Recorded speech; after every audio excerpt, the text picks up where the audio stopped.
Welcome back to Proper Madness. I'm happy to have you back if you're a returning listener. If you're a new listener, my name is Sabby, and I have a very unique perspective on mental health. I believe wholeheartedly that we can turn anything that we have been through and alchemize it into bettering ourselves mentally, emotionally, and spiritually. It helps you feel less alone, to know and understand that the way out is always through the eye of the storm. Grab a cup of tea. If you're not a tea drinker, grab your coffee, and let's sit down and tune into ourselves so that we can learn to connect to other people. We never know the weight of our words and how they might help someone. Welcome back, everyone, to Proper Madness. As you know, I have not had very many guests on in the last 2 years, so I'm very thankful and honored to have David on with me. We've been internet friends for a little bit, so I'll let him introduce himself to you. Well, firstly, thank you for inviting me on the podcast. I'm delighted to be here. Yeah, my name's David. I'm a conservationist slash wildlife photographer slash wildlife videographer. I'm getting more into video recently, so that's uh, that's me. Yeah, live and work full time on a nature reserve here in Scotland, and do the photography and the videography on the side. So I've been watching what you've been doing for obviously for a long time. And as a fellow like photographer and videographer, I admire what you do because you're so present in the moment. And we talked about this a little bit. How Mhm. did you get into what you do? I'd love to know that. Well, I've been into wildlife, particularly birds and reptiles, since well, for as long as I can remember, since I was a kid. Um, and then maybe a decade or so ago, I made it my career essentially. I got into conservation, and I was doing a course at the time, and one of the people that was on the course with us, he sort of he had a camera, and I was like, at the time I was taking photos of wildlife through my phone through like putting the phone up to the binoculars and up to a telescope and taking photos that way. And he had a camera that he borrowed off his brother-in-law. So I was just like, well, I need to get a camera. I need to get a proper camera. And that was the start of my photography journey. And I guess tying in with being present, it's just for me. It's like when I'm behind the camera or behind the bins or just watching something, I've got to be focused and invested in the moment. Um, I've always been really interested in nature, so I'm naturally curious by it. Mhm. Even the common things. So some things like the odd feral pigeon, I'll just glance at. But I think it's important these days, especially with all of the deluge of data and content that's out there, is to try and make content as well that's present, and slow things down a little bit, just to differentiate from the noise, if you will, and try and inspire and educate other people about wildlife. There seems to be a rise in interest in bird watching and wildlife watching over the past few years. When I was growing up, it was very much a nerdy thing to do and sort of thing you got bullied for. Yeah. But now it's not just old people that do it now. There's a lot of younger people that do it as well. And a lot of it seems to be almost shock and awe style nature content. Mhm. People pulling daft faces and then cutting to the nature or doing this or doing that. For me, that feels a little bit disingenuous. So I just try and approach it in a way that's more realistic with how I put out my content. Mhm. Um, but first and foremost, I just really enjoy being out there and being in the wild. And What made you so passionate about wildlife in general, like as a kid, or like what was that moment for you where you went, I really enjoy this? you see, I was so young that I can't pinpoint a specific moment because it's all I've ever known really. So it was from way back. But my parents used to take me out to the woods and things and the coast, rock pool and stuff when I was younger. My granddad played a big part in it as well. He would take me out and we'd go, catching fish or looking for birds or looking for squirrels. And I think they were core memories that's just sort of like just journeyed with me until I would say my mid-teens. Moved schools, set up with new friends, got to meet new people. Kind of fell out of nature, but not really. But it wasn't at the forefront anymore. And then it came back again in my early 20s strongly.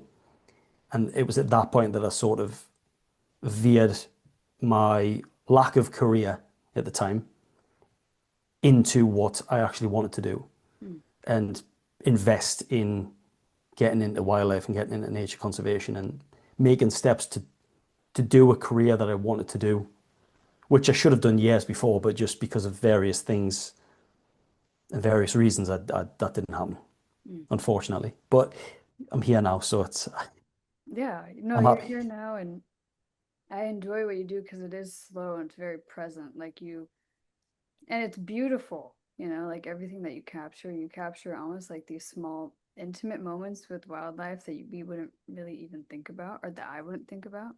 I Mhm. remember I found you on TikTok first. I found you on TikTok, and I'm so sorry. Rest in peace for your Oh, the TikTok. original TikTok. Yeah. What a I shame. apologize. Um, and I just it slowed like I was a little stressed, and my nervous system was like, and then I remember just slowing down, seeing this, and I went, "Whoa, this is really cool how he captures this." I love that you talked beforehand. You gave us like a little intro, Mhm. because it's very personal, and you don't get you like you said you don't get that anymore, like at all in content. So for me, it was you talk about me. So me appearing at the start was almost the hook. So in a way, I've posted videos of just wildlife in the past, and I was new to TikTok, so let's take that off the table for a second. Yeah. So like on Instagram, I've been on Instagram for a while, but yeah, I would post footage of wildlife, and it wasn't really doing anything. And then it wasn't until I basically introduced the footage to set up the story, Mm.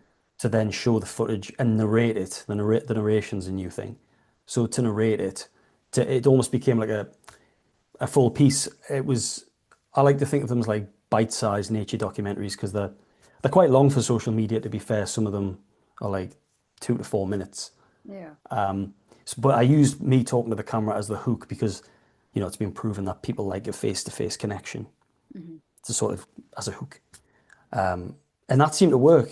And I've just been doing the same thing for the past few months, and it seems to be doing quite well. So I'm pretty happy with it. Yeah. What do you Yeah, enjoy the most when you're out there, like capturing wild? taking the footage of the wildlife. Well, yeah, but like, Yeah, what do that's you? definitely. I like the editing. I like editing videos. I do like that process, and I quite like the narration. My least favorite part is recording the introduction. I would not have guessed that. Well, recently, I really like you seem more less serious recently, Less and more serious. just I like like, that. yeah, Yeah, and more just like you're just being you. You're not try. I mean, not that you weren't before, but I've enjoyed like lately. I go, huh? He's like being a little bit more cheeky is yeah. not the right word because you're not being cheeky, but like you're a little bit more engaged. But as far as like when you're actually in the wildlife, like Mm. what do you enjoy? Like when you're there in that moment, documenting things.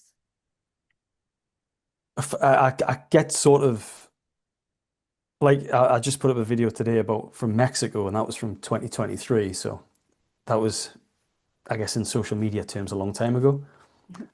There's a bird in that called the yellow-crowned night heron, and that was a bird I really wanted to see in Mexico.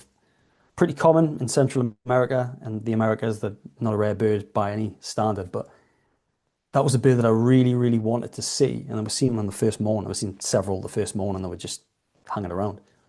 And I was so excited. And I get kind of, I get very into certain species. So I'll go somewhere, I want to see something or some things specifically. Mhm. So I tend to go out with a mission. Some days I'll go out and just look for things, but I tend to have specific animals that I want to see. So that becomes the target. So yeah, I get really invested in that, in trying to find that, like the shoebill. It's a bird I've wanted to see since I was a kid. It's yeah, it's such an iconic bird. So for me, that's my favorite part is seeing the species that you want to see, and then getting a chance to photograph them or video them is a bonus. But it's a really nice bonus, you know, it's a visual, it's like a postcard. It's Yeah. that you'd see, oh, this is the first time I've seen this. So and documenting it, it's funny with social media because it can seem cheesy to people that might know you Mm. personally, or people that you work with or whatever, they might think it's a bit on the nose. But then in years to come, you know, you've got stuff to look back on and say, you know, if I have children, you can say that this is when I first seen this bird or this is when I went here. You can document all this footage and look back on it. So it's not just in the moment, it's like it's a time capsule in a way. I like that you said that. There's so many things that we can talk about like in between that too. Hmm. It's always for me same thing. Like Yeah. when I do something, when I whatever I'm capturing, I think about the moment in time, which I think people forget with capturing content. Um, Mm. and if for anyone who's not watching, I just did air quotes. But not, but also it's art, right? Like Yeah. what you do technically is art by itself, and it's being in that moment. And I love like seeing and hearing the passion in your voice of like, well, I saw this moment. I really want to go capture it. And I wanted to feel you. It's almost like you want other people to feel the moment that you feel is what I get, right? Mm. Is you're going, I want people to be there with me. And I Yeah. feel that. You don't get that in, quote content anymore, Mm. so yeah. Yeah. And I always find it really bizarre when people say they've got no interest in the natural world or birds, because now and again people do say things like that, like face to face and stuff. And and each to their own, but I never understand that because for me, as somebody who's into nature, you can't go anywhere and be bored Mm. because there's always something to see. There's always a different bird or a habitat, or there's always something you can find that'll sort of take your interest. You can't be bored. It's for me anyway. It's No, exciting. It's exciting. You never know what you're gonna see. I That's the agree. best bit. I agree. But I feel like people are only bored if they're not present, right? Like True. because they're not looking and they don't want to look. Like I can't tell you how Mm. many times like I had a funny moment when I went to the UK recently with my family and they saw me just like getting very curious. I love nature, I also love animals, but I have this thing with trees. I don't know why. I just love trees. And so I went up to a tree and I touched it, and my dad just, the English banter. He's like, "What are you doing?" I'm like, "No, I'm just touching the tree."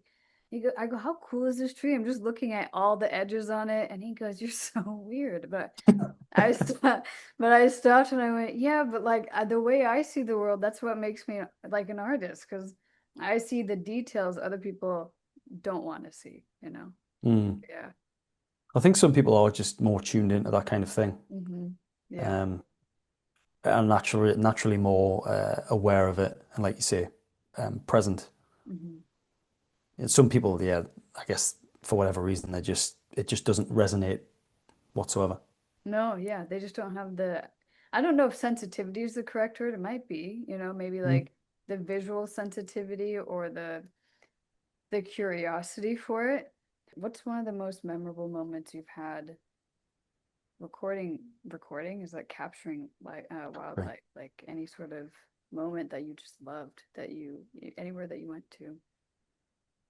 I mean, it has to be the shoe bill in Mm. Uganda. It just Yeah. has to be because we went to the swamp twice and we didn't see it the first time. Oh wow. So that really upped the tension. We had limited time. We're getting a ferry to go to a different island in Lake Victoria, the Sese Islands, and we didn't see any shoe bill. And I was gutted, but I was disappointed. But I was like, oh, we had seen one somewhere else Mhm. from the side of the road. It was not too far away, but I wanted to see one in the swamp at close quarters. But I had seen one, but I was still disappointed because, you know, this was one of the main reasons to go to Uganda was to see like the mountain gorillas and particularly to see the shoebill in this swamp, Mabamba swamp. And we didn't see it, but we managed a few days later to get booked in to go back. And then when we got to go back to see it and found one, it had a chick, which just like was a double whammy because that was like didn't was happy just to have seen the stalk at close quarters. When I say stalk, it's not really a stalk, but to see the shoe bill at close quarters, and then for it to have a chick as well, Oh and to wow. see that interaction and that behavior was just couldn't have planned for that, you know. So it was like we didn't see it at first, but then we went back and we seen it with a chick, which was even better. So it's yeah, the whole experience. If anything, not seeing it the first time amplified the feeling, the reward Hmm. the second time, and What that did was you what did amazing. you learn in that moment, do you feel, if anything, like with It just this is a bird that I've seen on TV since I was a little boy, and back then, just the thought of going to Africa, seeing one of these birds just felt impossible. It mm, just felt like this can't happen. I don't know how I'd get there. This is back in the 90s. I don't know how I'd get there. How am I ever going to see this bird? It felt so exotic and so far away. And a lot of people question this because they're like, that's a horrible, ugly, terrifying bird. I mean, I disagree, but it didn't feel like it was realistic that this was a bird I was ever going to see.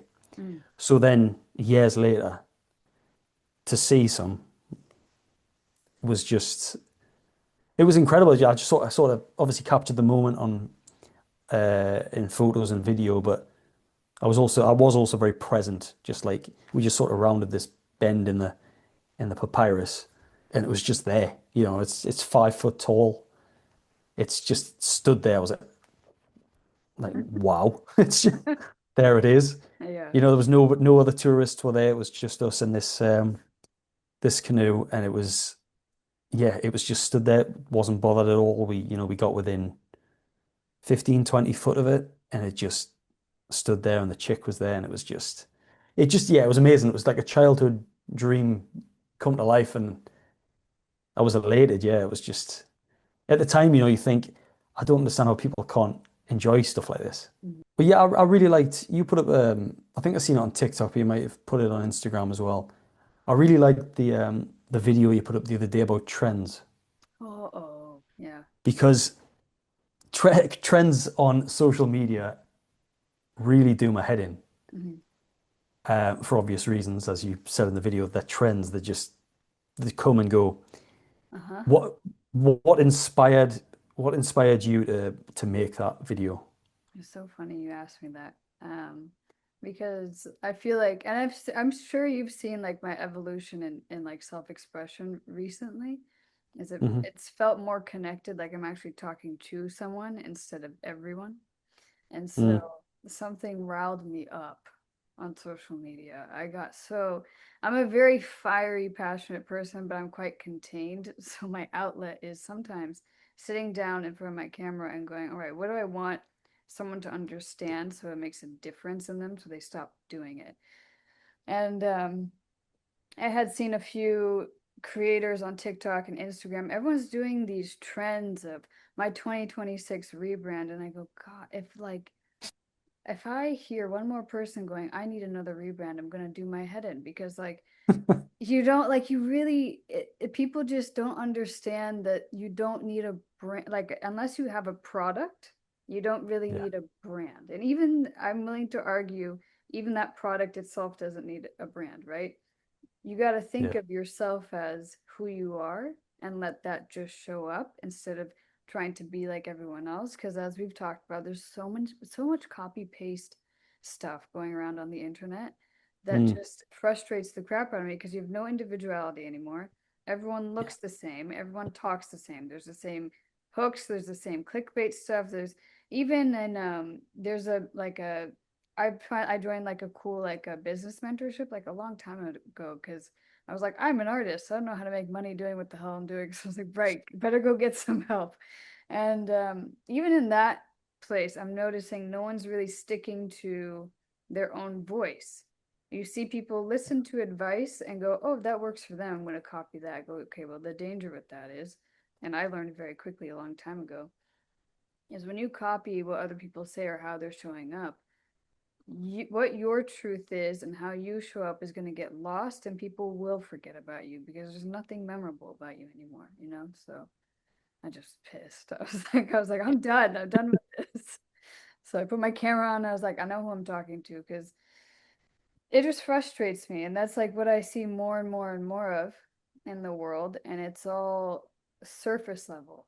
There's Hmm. no depth to it. People are craving connection, yet for some reason they Yeah, refuse to actually connect, So, that's so true. It's just you go on like say Instagram and you hear the same songs, the same clips, the same style, the same quotes on the reels, and it does just feel like everything's becoming homogenized and so samey. It's like nobody's being individual and standing out because everybody thinks that if they follow the curve and the trend, then they can get the likes. And some people do, it does work. But like you say, it takes away individuality and people are just sort of piggybacking on other people's success. And it does feel very vanilla and very monotonous. have you ever And I had? don't understand I guess it's easy to copy somebody else's formula, but I don't understand the fun you would have in just replicating somebody else's idea. Yeah, I don't think there is any fun. I think it's just they're numb inside, and Yeah. so I'm unhinged. Uh, I really do. I think they're just numb inside, and they don't want to have fun. They don't. That's the whole point. Is we're literally given a whole playground of social media where we can create whatever we want within reason, obviously, and post it on social media to inspire people to have fun, to make art, to do the things. But instead, what people are trying to do is very transactional. Yeah, it definitely does feel like there's a transactional value to some relationships online. And sometimes that's fine, because you can learn things from other people. But when it's disingenuous, Mm-hmm. um, for whatever reason, for somebody's gain or something, that's not so great. No. I mean, this could be a symptom of being online too much. Yeah. I mean, especially recently when I passed, I don't know, since the end of November, my and the whole TikTok thing. Oh God.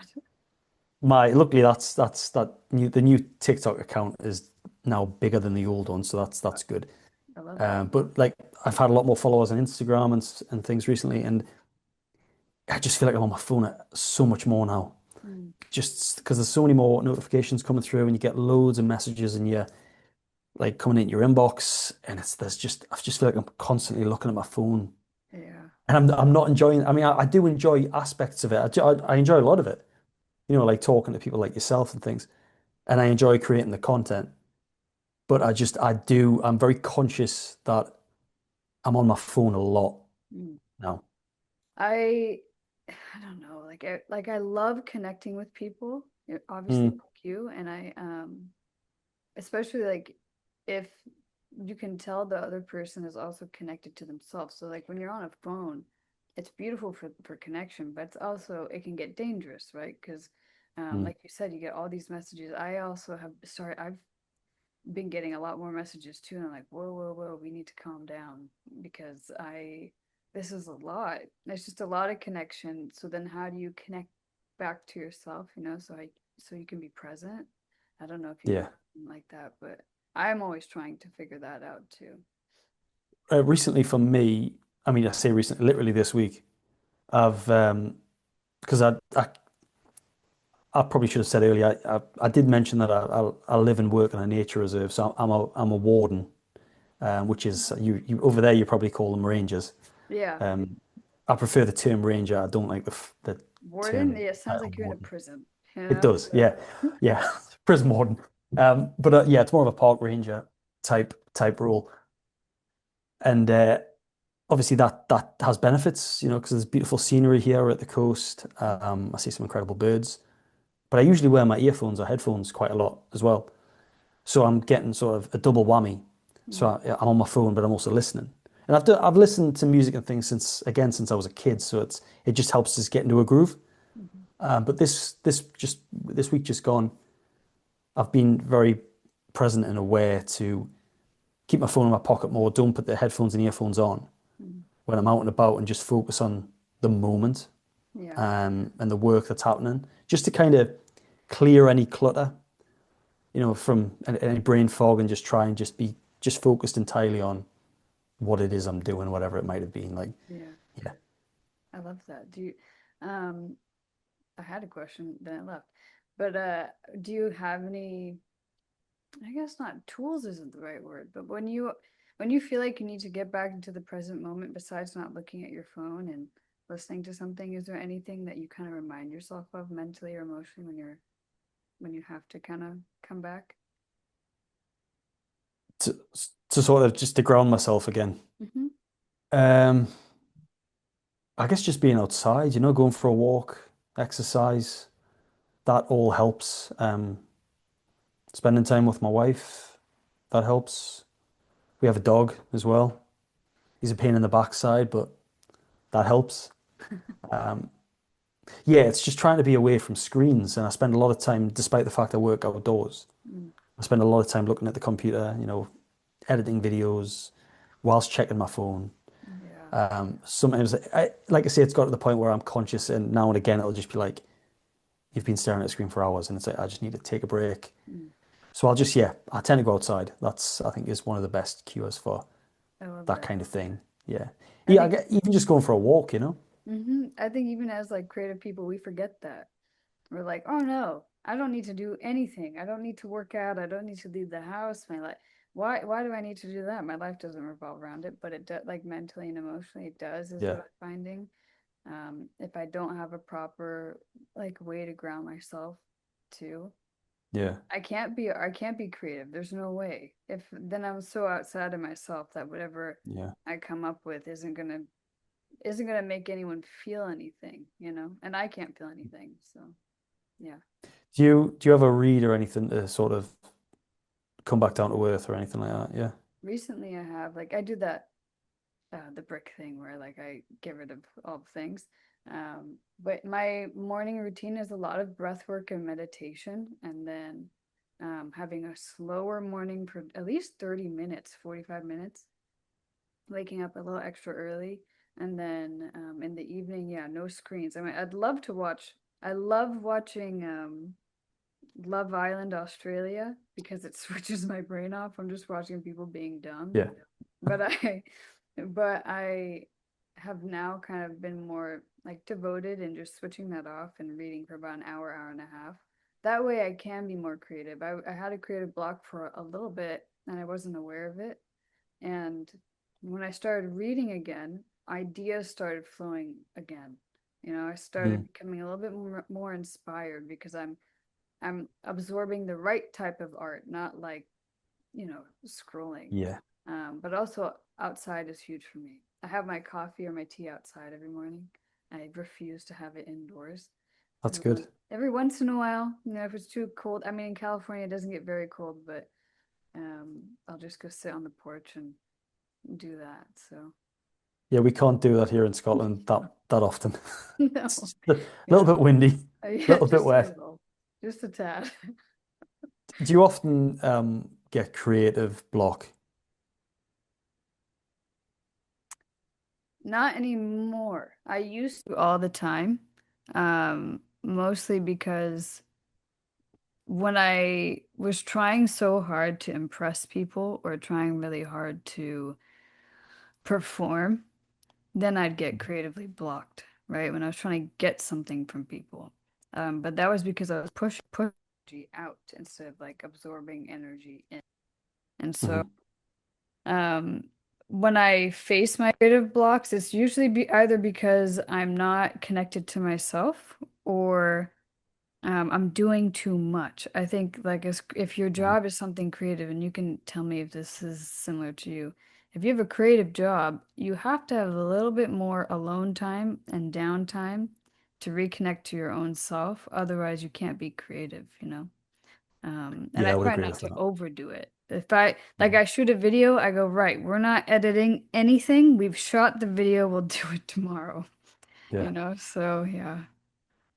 See, I'm very much like I don't usually realize I have creative block until I'm in it, and then you're like, oh, that's why Mm, you burn out. hmm. Like for me, my biggest flaw with this kind of thing is procrastination. So I'm really bad at procrastination Yeah. and putting things off and just thinking, oh, I'm going to get to that. I'm going to do that. I'm so bad at that. That's my biggest flaw, I think. But I also have this sense of like imposter syndrome. I get imposter syndrome pretty bad. And every piece of content, videos, photos, whatever it is, always has to be better in my head Mm. than the previous. I've got to just keep trying to make it better and better and better. And then that gives me a burden, it puts a weight on us where I'm like, oh, I don't know if this is going to be as good as the last Mm. thing. I mean, not everything's going to hit. Yeah. It's just not for whatever reason. But I'm just, yeah, that's my biggest issue is I get the creative block, but it's usually off the back of the pressure of like, oh, you've got to really make this one good. Yeah. Otherwise, what's the point, you know? Yeah. Oh my But gosh, that's yes. tough. Yeah. But and then you think, well, it's only social media. Why are you getting so why are you getting so stressed, you know? I know. Oh my God. I feel like, yeah, it's true because I don't get paid by social media. I mean, like, not really. I mean, a little, but like not as much to keep me afloat. You know what I mean? So why is it such a big deal? So I can Yeah. imagine the people who do get paid a lot of money, just to post a video to see if it pops up 100%. Like then, yeah, you're like, oh, it has to be better, it has to be better. It's like that perfectionism mindset too. Yeah. I've Which that's not a bad mindset to have though. mm-mm, I think no, that's good. I'm much the same. That's in line with the whole this has to yeah, be better than the last thing. It's like you don't want to put out anything that you think is you said about products before, is a shoddy product. yeah. You want it to be good quality and representative of all the things that you stand for and you're interested in. And you ideally want that to resonate with other people. Mm-hmm. Mm-hmm. 100%. Yeah. I I definitely I put out a video recently about introverts and I saw a mistake in there and everything inside of me was like, do we take it down? Because why do I look invisible in this shot? It's very weird. So I just let it go. I just let it Yeah. happen. I go, you know what? It's fine. But to your point, I did have that thought of okay, but if someone's gonna hire me, like, and they see that, they're gonna go, what was that on purpose? So right now, I'm going, no, it was on purpose. It's fine. We're gonna let that happen. But you always have to be working on your craft. I think people forget about that. We forget that, like, we have to work on our craft and we have to continue to become better and be better. Mhm. But there is that pressure of like trying to be so great, but Yeah. like, really, who are you trying to be great for? So. It's a double-edged sword, isn't it? Because it's mostly unnecessary pressure on yourself, but Hmm. it's also a good trait to have to want to, be at the top of your game. Yeah. So Yeah. it has its flaws, but it has its merits at the Yeah, I same love time. it. Yeah, you're right. No, it's very true. Thank you for telling me that because I knew that. Because I But get yeah, so it's hyper focused. Yeah. yeah, it's a game, isn't it? Social media is a real game. It's really evolved. Hmm. Um, I do things on YouTube as well, but YouTube is I find it's very different to Instagram and Yeah. TikTok. It's Do you it takes longer to get like an audience. actually, I have a hack for you. Have you put shorts on YouTube? Yeah, so what I normally do is when I put a reel up or a TikTok up, I'll put it up as a short You, on yeah. YouTube. Mine have, And some of them hit, some of them haven't. yes, I agree. It's weird. It's weird. It's interesting to see like I hate talking about algorithms, but it's interesting to see like what algorithms favor what and why. Mhm. Um, but do you post like longer form content on YouTube, like longer documentary stuff? Yeah, yeah. I mean, there's not that much on the channel, but the some of the Uganda stuff's on there, but that takes so long to edit Hmm. that it's not coming out quick enough, I think, to feed the machine, Oh, yeah, um, that's true. That's very which true. is which is a pain. Like we got back from Uganda in September, Mm. and I put two videos out, and it covers 5 days Oh, of the wow. 15 days. Oh So my God. yeah, yeah. So and they're only 45 minutes, but it just takes so long to edit because the So footage. you go, oh, they're only 45 minutes. No, that's long. That's like a TV episode. What do you mean? Yeah, I suppose it is. Yeah, yeah. There's, It takes a long time, I guess, because you've got to. There's the wildlife footage from the camera, mm, and then there's all the sort of vlog stuff to mix in, as well yeah, as the music, the narrative, the narration, yeah. the intro, the outro. The computer struggles now and again. It's a MacBook, but like Same. the size of the files, it's just like we can't do this.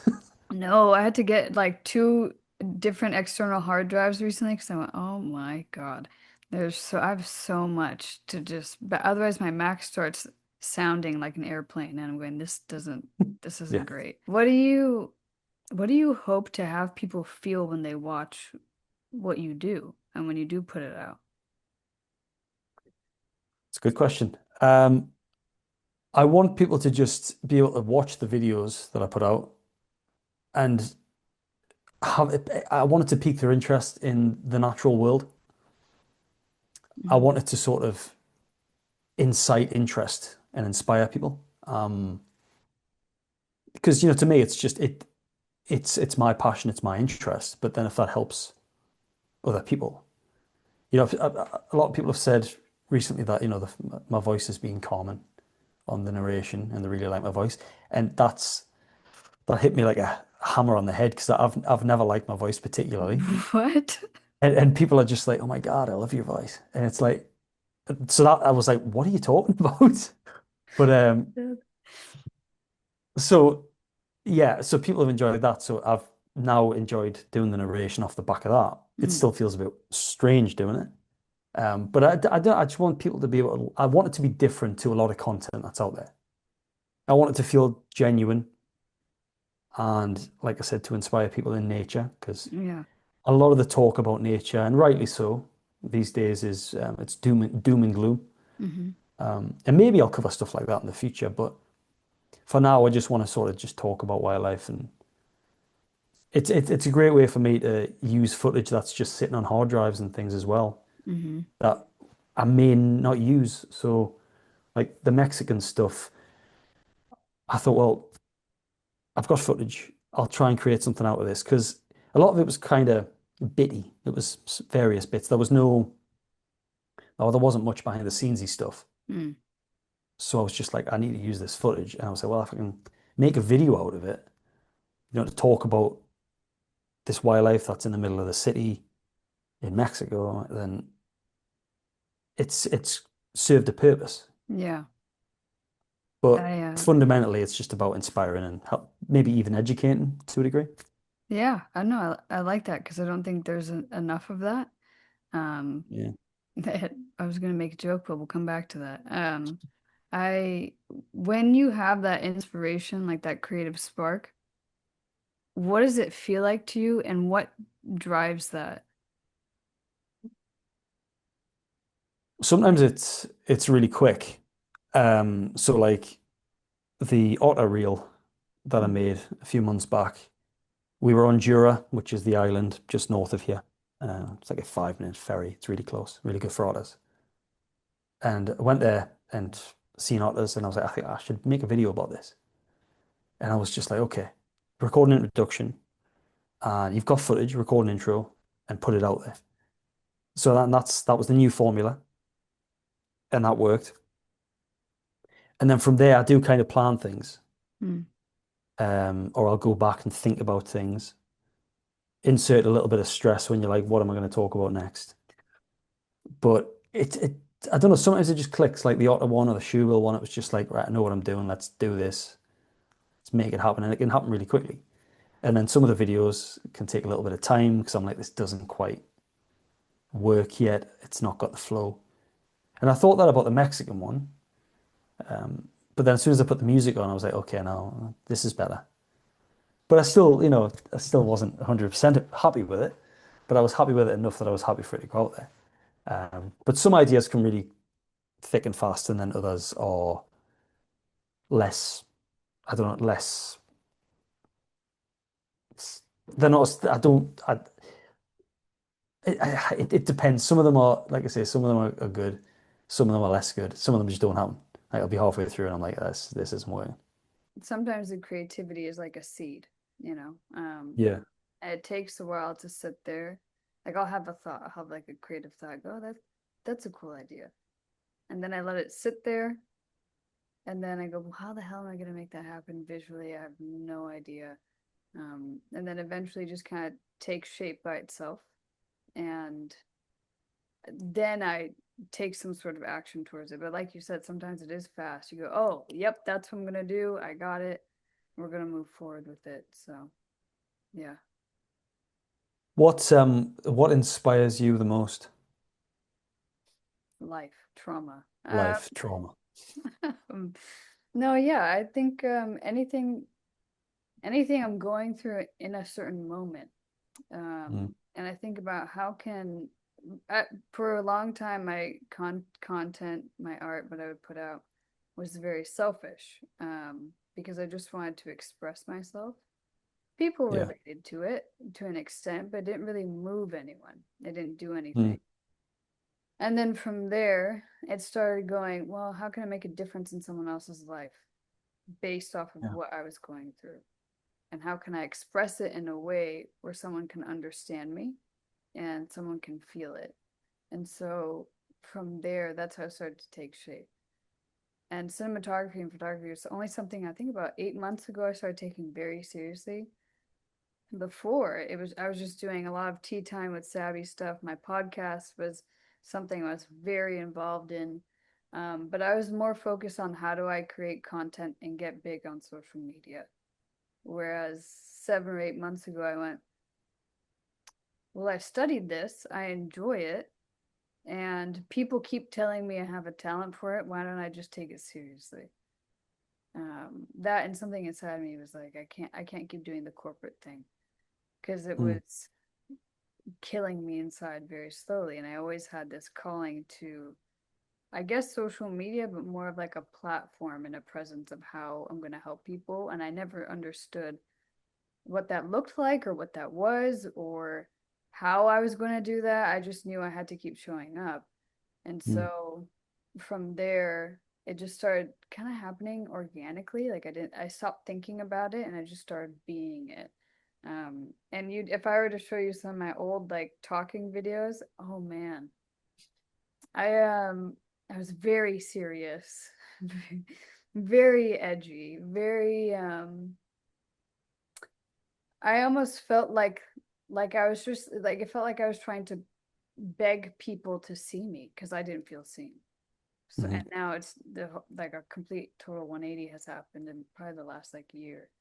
Um, so yeah, very long answer to your question, but What what changed? Like what made you change things up? I think it just I started meeting the right people in my life. Like Yeah. people who didn't beg for attention, people who were following their dreams, people who were doing things that they loved. And a part of me went, well, if they can do it, why can't I? Wait, Yeah. why aren't I doing it? You know? Yeah. So from there, I started learning more and more about how to express myself with just showing up and being present. Honestly, dance helped me a lot. I used to be very shy. I did not know how to express myself. But it taught me a lot about, I know from, I don't know, you might understand this, but like sensuality, people get confused about all the time. I go, it's your senses. It has nothing to do with anything else. That Mhm. word gets thrown around and misused. Um, and for me, it taught me how can I move without performing? How can I feel without, changing how I'm showing up when someone starts watching me or when the camera's on? Because when and you know this, when a camera's on you or you're behind the camera or you're shooting something, that's a mirror.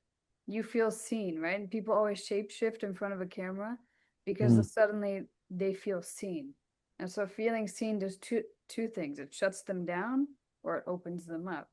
Yeah. 90% of the time people shut down, right? Um, Yeah. but the odd 10%, sometimes it just makes you feel safe enough to go, oh, I can show up. So, Yeah. yeah, So you feel good in front of a camera? No. unusually so. Yes. Yeah. Unusually. It's like my safe space. Um, and I had a funny moment when I first started like taking my photography and videography serious.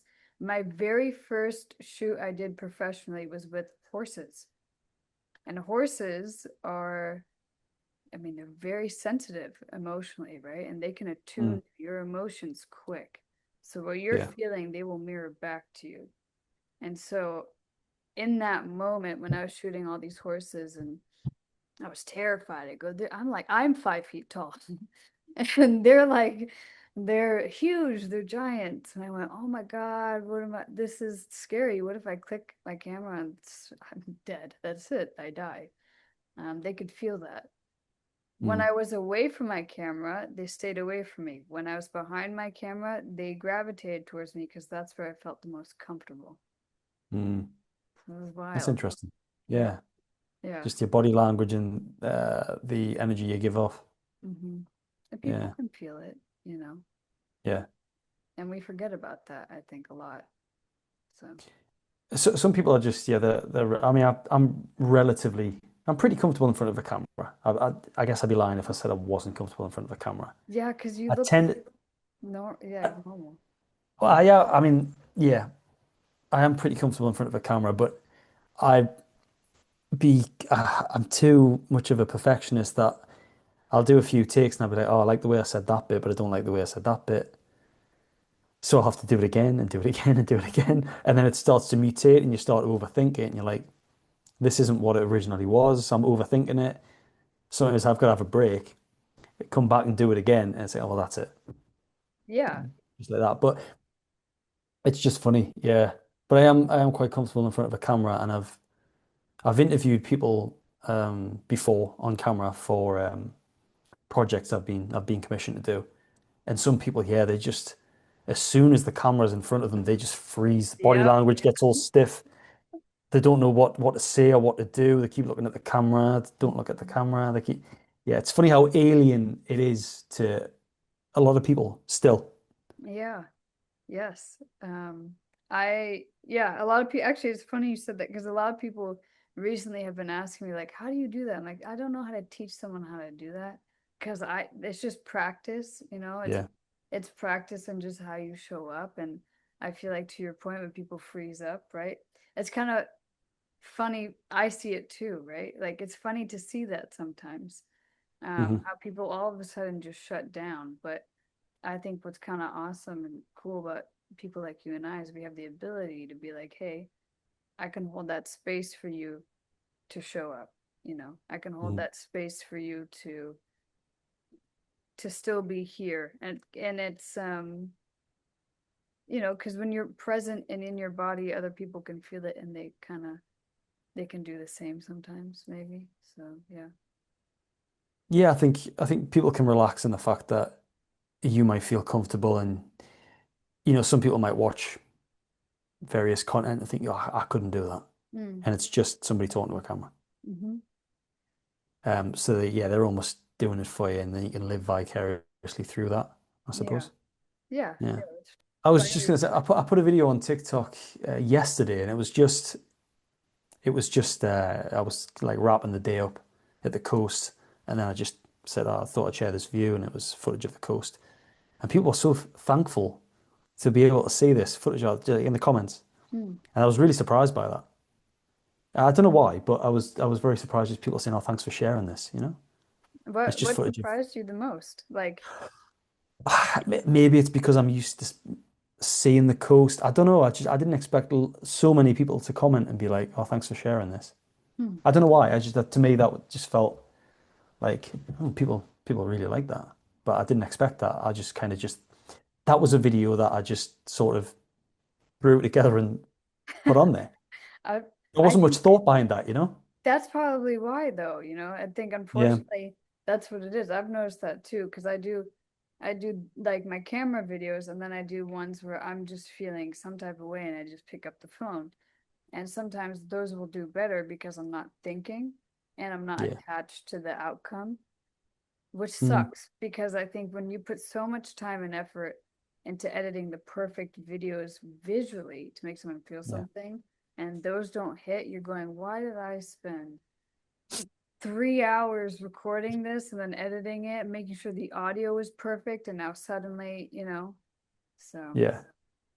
It's funny that, yeah, it's so true. It's like when I'm when I put together some of my videos, I'll layer in different audio tracks, sounds of nature, different things that are, applicable with what's on screen because I might not necessarily have good sound quality from the videos, yeah. but it's all relative and it all makes sense.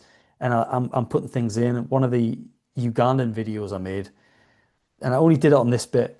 There's a bit where a wagon, a truck comes past the Jeep, and I panned the sound Hmm. as it moved past. Nobody cares about No. that. I don't know why. Nobody cares about that. Nobody mentioned it's in. Wow, that pan effect. Like most people probably don't resonate with that or have even noticed that in the slightest. I don't know why I spent 10, 15 minutes doing that on Oh, this little clip. that's so But you know, true. it's I enjoy doing it, I guess. But it just like when you think about it, like that wasn't necessary. That's so true. I did a video with rain, and I went, Yeah. "Oh, I'm gonna put rain in the beginning and then the end." No one paid attention to the rain sound. I like no one said, "Wow, oh my gosh, I felt like I was there in the rain." No, not a single human being. And I put like a little door hinge thing on a video the other day because I was excited about it. I went, "Oh, how cool would it be if I just put the opening of a door?" What sort of you must get some pretty decent wildlife around where you are here. In California, Yeah. yes, a lot of hawks and falcons. I am friends with my neighborhood crows. I feed them Nice. regularly every Thursday morning, and they come to my window. Um, and they'll just like if I forget to feed them, they'll come and sit there. But they're beautiful. Like their feathers, they're not all black. They have like blue, almost like blue feathers on the edge, on the tips, which is really cool. And I finally have been able to differentiate between a crow and a raven. Before, for Hmm. some reason, I was like, oh, they're all crows. No, there's some big ravens that that live here, and I don't know. I don't know if they're mating with crows because the crows look different. They look their beaks are a little longer, a little bit more thick, and so I'm going, I don't know what the hell's happening here. And then coyotes, a lot of coyotes. I saw a coyote on my way home actually the other day, and it was very interesting. I was on my way Cool. home from the meeting that I asked you advice about. I was like, how do I do this? Oh yeah. Um, I saw a coyote on the way home, almost like going to cross over like the highway. And I went, whoa, I've never seen anything like that. So where I live, I'm backed up against a lot of wildlife, but Hmm. most of California, you don't really get a lot of that. Maybe more sea life or like pigeons, doves. We get a lot of doves. So It doesn't matter where you go, except the pools. There's pigeons and doves everywhere. God, the pigeons are like the least interesting birds, unfortunately for them, you know? So We have we have rock doves on the reserve here and on the island, and they're essentially the original, the wild version of a feral pigeon. So they look very similar to a feral pigeon, yeah. but they're all uniform. They all look exactly the same, and they're slightly more, I guess, demure than a feral pigeon. But trying to get people excited about rock doves is hard work because they're just to so many people. That's just a standard Well, pigeon, you know. hang It's like on. What if you were to do it? What if you were to make a rock dove interesting? I challenge you to do it. that's I think it. you should do it. That's it. I'm gonna make a note of that. No, you should. I think you should. I think that'd be really cool. You put your own spin and you make it just however you want to. See, this is the creative director brain just coming out. I do this all the time. I've taken that idea. I've Do made a it. note Please of take it. that. I might get like 4 likes, but I'll do it. Just tag me Sabby. You put Sabby told me to make this video and I did it and who knows. But yeah, I've lost followers because of this video. probably. I'm sorry in advance, you know. But yeah, it's interesting. That's one of the reasons I love travel. Is just like the wildlife that you've talked about that you get, and I've not really traveled much until the past few years, and Yeah. that one of my favorite things is just going somewhere new and just not knowing what most of the wildlife is around and just getting to learn it and Yeah. experience it for the first time. Where I love have that. you It's such a good feeling. it is. It always, that's why I love traveling. That's why I purposely picked a career where I could travel and I can do what I love to do, not in one place. And so when you have that ability to do that, to see so much of the world, where's somewhere you want to travel to or that you're planning to travel to? I would love to go to Bengal, Oh, nice. Yeah. Antarctica.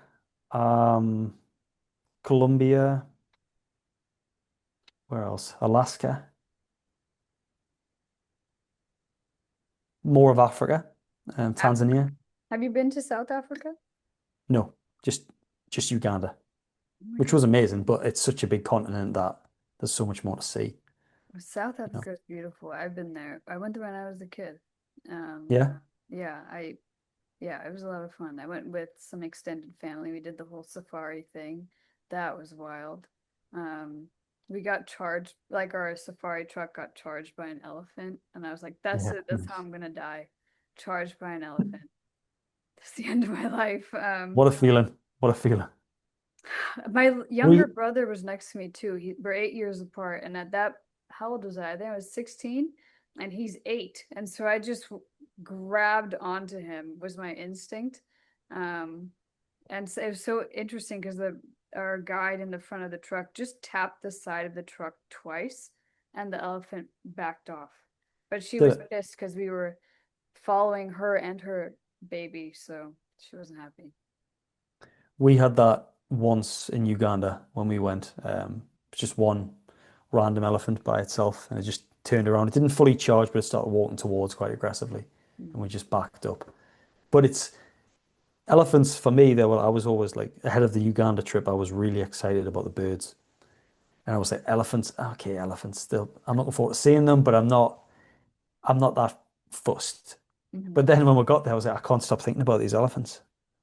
Like, because they're so like obviously apart from when they run at you, but they're Yeah. so gentle and they're so enigmatic and interesting to watch the dynamics, the family dynamics, and the way they behave with each other. I was quite smitten with elephants Yeah. in Africa. They're really fascinating. Yeah, No, they yeah. really are. And we saw well, we saw a lot of cheetahs. A lot. Did you? Yeah, Nice. which is Yeah, rare apparently. And then we were like 3 feet away from lions, which was unreal. And that the must be thing quite is, jarring. yeah, Be oh that close. Yeah, yeah, seeing them that close, it's kind of surreal when that happens because you yeah, have this idea in your head and what you see, and then when you're there in person, it's a yeah. whole different experience. But I loved it. I loved being there. I think we had a baboon like almost break into our cabin. That was wild. That was crazy. So yeah. We encountered the mountain gorillas, which was that was amazing. Mm. But I would just look into their eyes and like the behavior and the way they would look around and just take in their environment. It was almost human. Yeah. Just because you would just look at them and it was like that doesn't feel alien or Mm-mm. cold. That feels strangely relatable, Yeah. you Yeah. know? Yeah. And they have so much actually presence, Oh yeah, yeah. like big time Very, very presence. present. Yeah, Very present, and gr very grounded, which can be absolutely. like jarring to anyone who doesn't know what that feels like. It kind of like throws you back a little bit. Hmm. Do you want to tell people where to find you, um, and all the things? Yeah, all the things. So you can find me on all social media channels as David's Wild Life. Um, yeah, TikTok, Instagram, YouTube. Um, thanks for having us on. Had a great time. I encourage you to follow, like, subscribe, and rate this so that it pushes it out to whoever else might need it. Thank you so much for listening. I hope you enjoyed this episode. And if you ever want to chat more about anything that this podcast is about, you know where to find me. I'm on Instagram, Twitter, and good old TikTok. And be sure to stay tuned for my Tea Time with Sabby episodes.